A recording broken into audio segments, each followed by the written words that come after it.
Assalamualaikum warahmatullahi wabarakatuh. Bismillahirrahmanirrahim. Alhamdulillahirabbil alamin.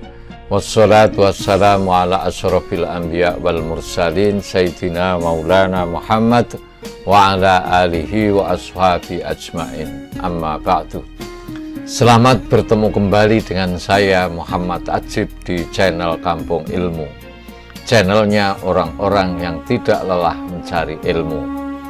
Semoga kalian semua diberi Allah sehat walafiat lahir dan batin, dan semoga tetap semangat, tetap istiqomah di dalam mencari ilmu.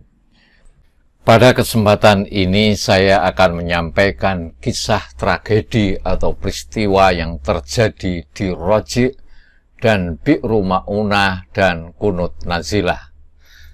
Sahabat Kampung Ilmu yang berbahagia, dalam perjuangan dakwah, pengkhianatan atas komitmen perjuangan bukan hal yang mustahil. Namun Rasulullah Shallallahu Alaihi Wasallam mengajarkan bahwa sepedih apapun rasa sakit, sebesar apapun marah, tak boleh dendam kusumat menyertai setiap keputusan. Tidak boleh membalas segala sesuatu melebihi kadarnya. Bahkan akan lebih baik bila memaafkan. Yakinlah, tipu muslihat tak akan pernah menang. Karena Allah yang Ma'adil telah berjanji akan memberikan kehinaan bagi pelakunya. Dan akan memberikan kemuliaan bagi mereka yang dicurangi. Dalam Al-Quran surat As-Saffat ayat 89, Allah subhanahu wa ta'ala berfirman, fa'aradu bihi kaitan faja'alnahumul asfalin. Mereka hendak melakukan tipu muslihat kepadanya, maka kami jadikan mereka orang-orang yang hina. Hal itu terbukti betapa licik dan lihainya mereka orang-orang kafir ini menipu, mencurangi, dan memusuhi misi perjuangan dakwah Rasulullah Sallallahu Alaihi Wasallam dan sahabat-sahabat beliau, dan dengan tidak kenal lelah mencurahkan segenap daya upaya untuk memadamkan cahaya Islam. Tetapi Allah justru menjadikan sinar Islam semakin gemilang. Cerita betapa pengejutnya orang-orang kafir antara lain dapat kamu jumpai dalam peristiwa Roji' dan Bi'ru Ma'unah. Suatu ketika, utusan dari suku Udzal dan Qorah datang menemui Rasulullah Shallallahu Alaihi Wasallam. Mereka mengabarkan bahwa berita tentang Islam telah menyebar luas hingga sampai ke tempatnya. Oleh karena itu, mereka membutuhkan guru yang dapat mengajari mereka tentang Islam. Mendengar tentang itu, Rasulullah Shallallahu Alaihi Wasallam memenuhi permohonan mereka dengan mengutus beberapa sahabat. Mereka adalah Marsad bin Abi Marsad, Khalid bin Bakir, Asim bin Sabit, Hubaib bin Adi, Zaid bin Tasnah, Abdullah bin Tariq, wa ammarahum alaihim Asim bin Sabit. Asim bin Sabit tunjuk oleh Rasulullah sebagai pemimpin delegasi ini. Setelah mempersiapkan bekal yang dibutuhkan, maka para utusan itu pun berangkat.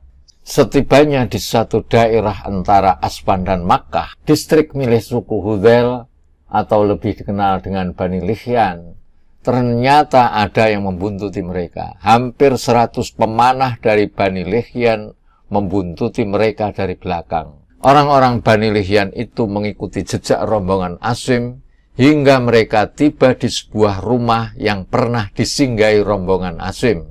Di rumah itu mereka menemukan biji-bijian kurma yang dibuat bekal rombongan Asim dari Madinah. Ini kurma Yasrib, teriak mereka ketika mereka menemukan biji kurma.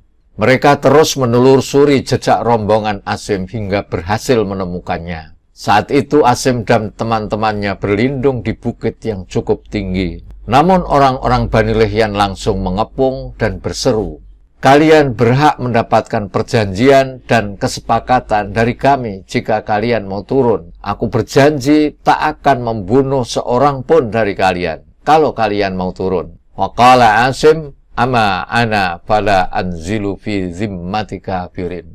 Allahumma akhbir anna nabiyyak. Aku tak mau turun. Aku tidak mau berada di bawah jaminan perlindungan orang kafir.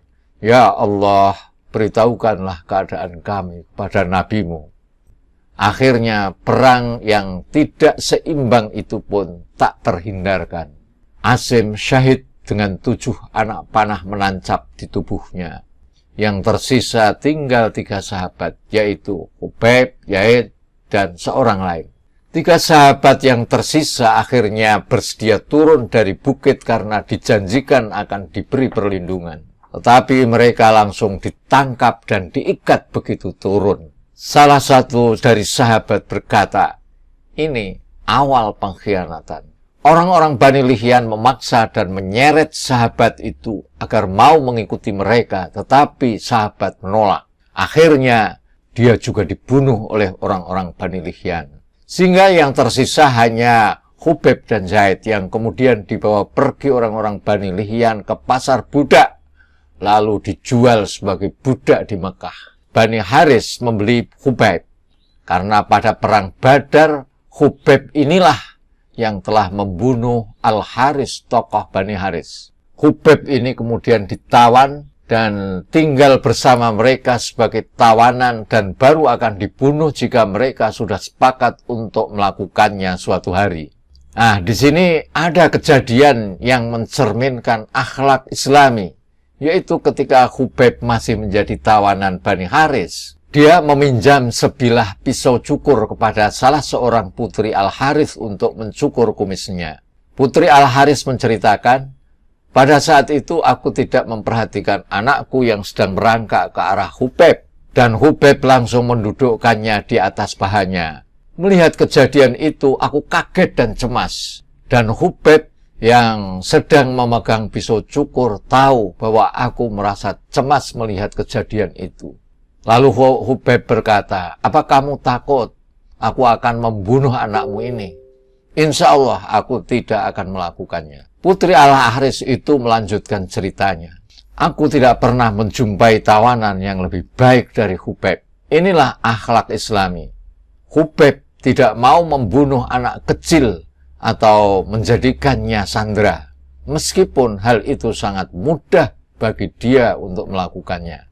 Suatu saat, kata Putri Al-Harits, aku melihatnya makan setundung anggur. Padahal ketika itu di Makkah tidak sedang musim anggur. Terlebih lagi saat itu tangan Khubayb dalam keadaan terbelenggu rantai besi.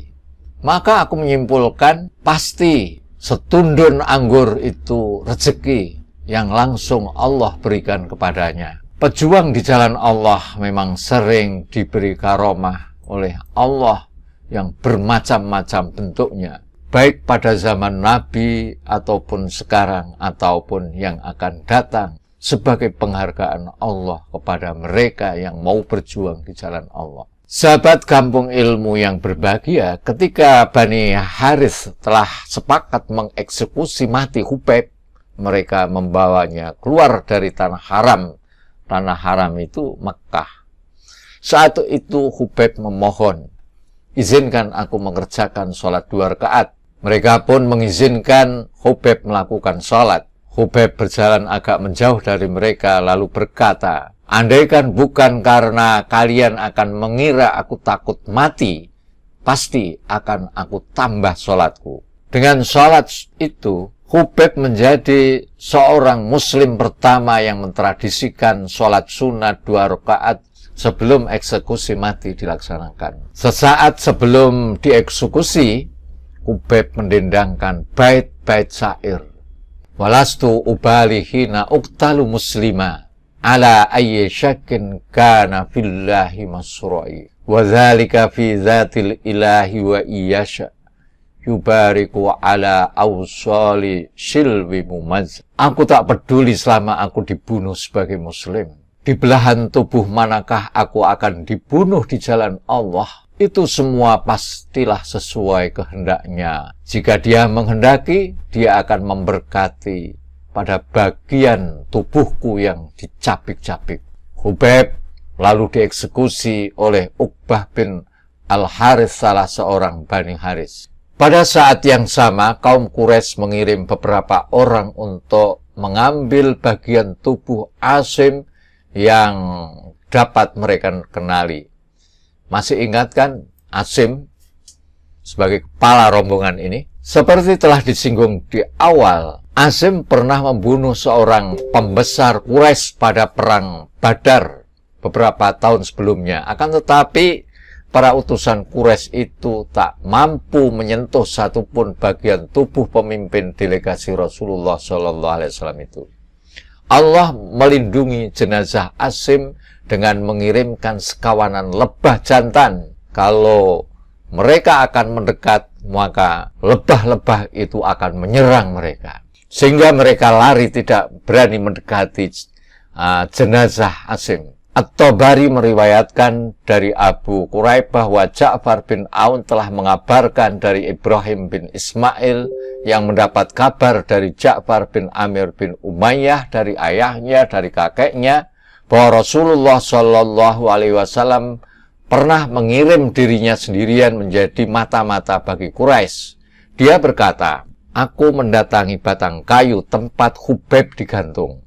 Dengan perasaan takut diketahui musuh, aku naik ke batang kayu itu, melepas ikatannya. Jasad Khubayb pun jatuh ke tanah.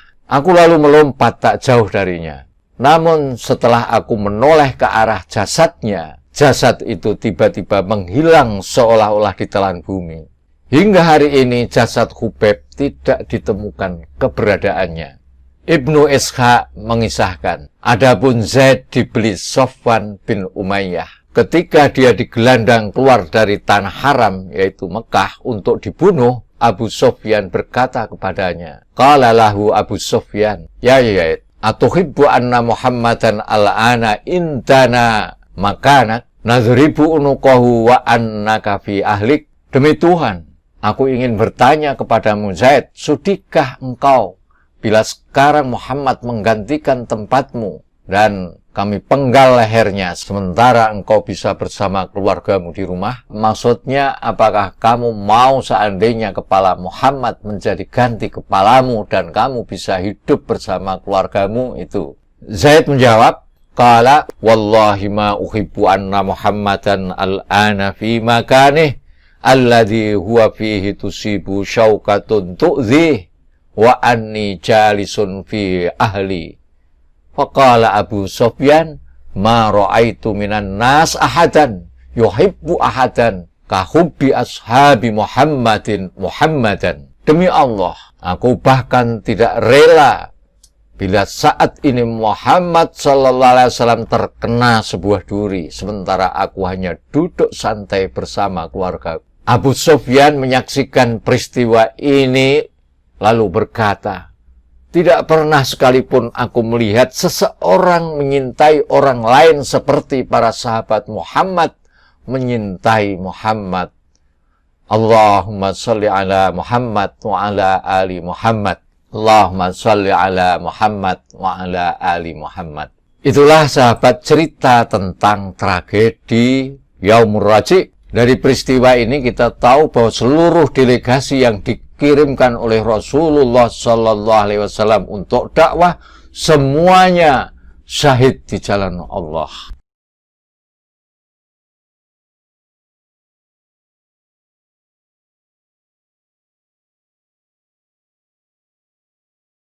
Tragedi Bi'ru Ma'unah ini terjadi pada tahun 4 Hijriah. Tapi bulannya sama dengan tragedi Raji, yaitu pada bulan Safar.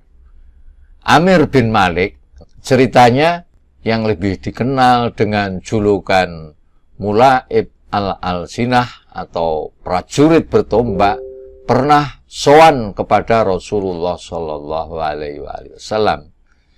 Ketika itu Rasulullah memintanya untuk masuk Islam. Amir tidak mau, tidak menerima, tetapi dia tidak pula memperlihatkan penolakan. Dia hanya berkata, ya Muhammad, kirimlah beberapa sahabatmu ke Najd untuk mendakwahkan Islam kepada penduduk di sana.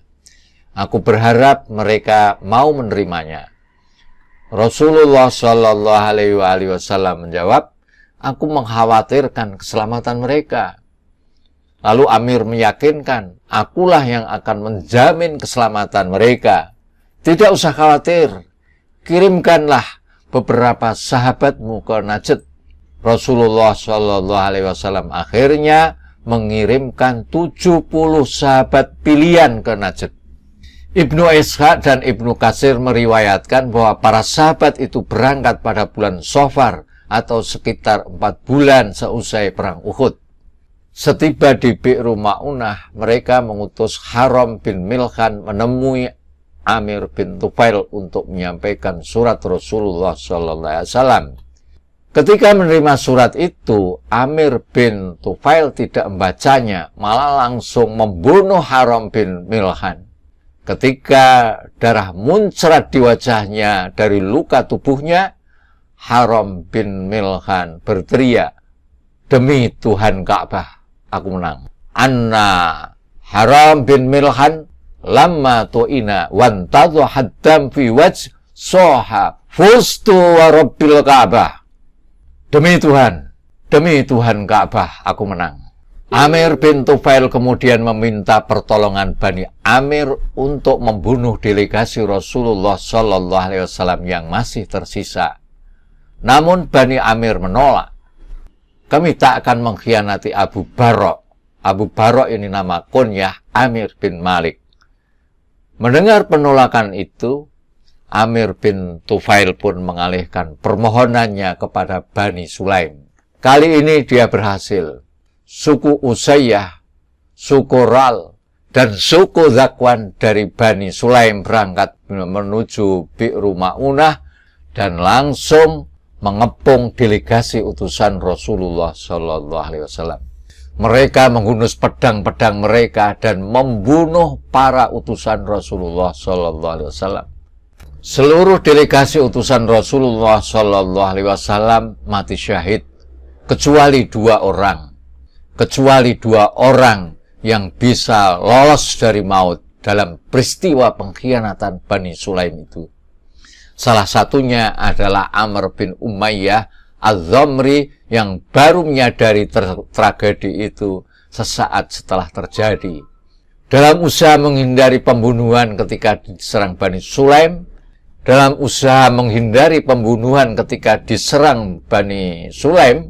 teman Amr Az-Zamri pun menemui kesyahidan. Tinggallah dirinya yang lolos dari maut dan memutuskan kembali ke Madinah untuk mengabarkan tragedi ini. Di tengah perjalanan, Amr Az-Zamri berpapasan dengan dua orang musyrik. Amr langsung membunuh mereka karena dia mengira mereka berasal dari Bani Amir. Setelah tiba di Madinah, barulah dia tahu bahwa kedua orang yang dia bunuh itu berasal dari Bani Kilab yang telah mendapatkan jaminan perlindungan dari Rasulullah SAW. Waktu itu Rasulullah berkata kepada Amr Az-Zamri, engkau sudah membunuh dua orang, aku harus membayarkan diatnya. Perlu diketahui bahwa pengkhianatan itu bukan dilakukan oleh Abu Barok yang pertama datang menghadap Rasul, itu bukan. Orang yang mengusulkan agar Nabi mengirimkan utusan untuk mengajarkan Islam kepada kaumnya, namun oleh anak saudaranya Abu Barok, yaitu Amir bin Tufail. Setelah tragedi itu, Abu Barok memerintahkan anaknya Robi'ah untuk membunuh Amir bin Tufail. Karena bagaimanapun, sebelumnya dia sudah berjanji akan memberikan jaminan atau perlindungan kepada utusan Nabi, namun akhirnya gagal. Itu dilakukan untuk membayar kegagalannya melindungi utusan Nabi yang telah dikirimkan. Amir bin Tufail hanya terluka setelah ditikam dengan tombak oleh Robi'ah. Amir kemudian menuju Madinah untuk membunuh Nabi Muhammad. Mengetahui hal itu, Nabi Muhammad SAW berdoa agar Amir bin Tufail dibalas atas perbuatannya. Di tengah perjalanan, Amir singgah di rumah seorang perempuan yang terkena penyakit, dan Amir pun tertular penyakit dari perempuan itu dan akhirnya meninggal di tengah padang pasir. Tragedi yang merenggut nyawa para sahabat sekaligus para juru dakwah terbaik ini membuat Rasulullah sangat terpukul. Maka selama sebulan pada saat sholat subuh Rasulullah membaca kunut nazilah, berdoa agar Allah membalas pengkhianatan suku Ra'al, suku Zakwan, dan suku Usayyah dari Bani Sulaim serta Bani Lihyan. Jadi kunut nazilah atau kunut petaka, kunut tragedi ini diamalkan ketika umat Islam menghadapi atau mengalami persoalan yang berat. Entah itu soal keamanan, bencana alam, tragedi kemanusiaan, dan lain sebagainya. Meski doanya berbeda, namun praktek kunut nazilah kurang lebih sama dengan kunut saat sholat subuh. Hanya doanya saja yang berbeda. Ini dibaca sebelum sujud atau setelah i'tidal, di rakaat terakhir setelah sholat wajib 5 waktu. Kesunahan kunut nazilah tidak berlaku pada sholat lainnya. Selain sholat 5 waktu tersebut tidak disunahkan. Ia disunahkan untuk dibaca dan diamalkan sejauh bencana masih menimpa umat Islam. Jika bencana sudah tidak ada, maka tidak disunahkan lagi. Demikian dikatakan Sayyid Bakri dalam kitab I'anatul Talibin. Nabi Muhammad SAW adalah orang yang pertama kali mengamalkan kunut nazilah. Yang mendorong beliau membaca kunut nazilah adalah tragedi Ar-Raji dan Bi'ru Ma'unah. Nabi Muhammad sangat sedih dengan dua tragedi yang merenggut nyawa sahabat-sahabat da'inya, sahabat-sahabat terbaiknya. Terlebih kejadiannya hampir bersamaan, yakni sama-sama pada bulan Safar 4 Hijriah. Nabi Muhammad kemudian berdoa agar Allah memberikan balasan kepada para pengkhianat-pengkhianat tersebut selama sebulan penuh setiap sholat subuh. Doa Nabi itulah yang kemudian disebut dengan kunut nazilah atau kunut petaka, kunut tragedi, dan terus itu diamalkan hingga kini. Terutama ketika umat Islam sedang menghadapi suatu persoalan yang berat. Demikianlah yang dapat kami sampaikan. Wassallallahu ala sayyidina Muhammad wa ala alihi wa ashabihi ajmain walhamdulillahi rabbil alamin. Assalamualaikum warahmatullahi wabarakatuh.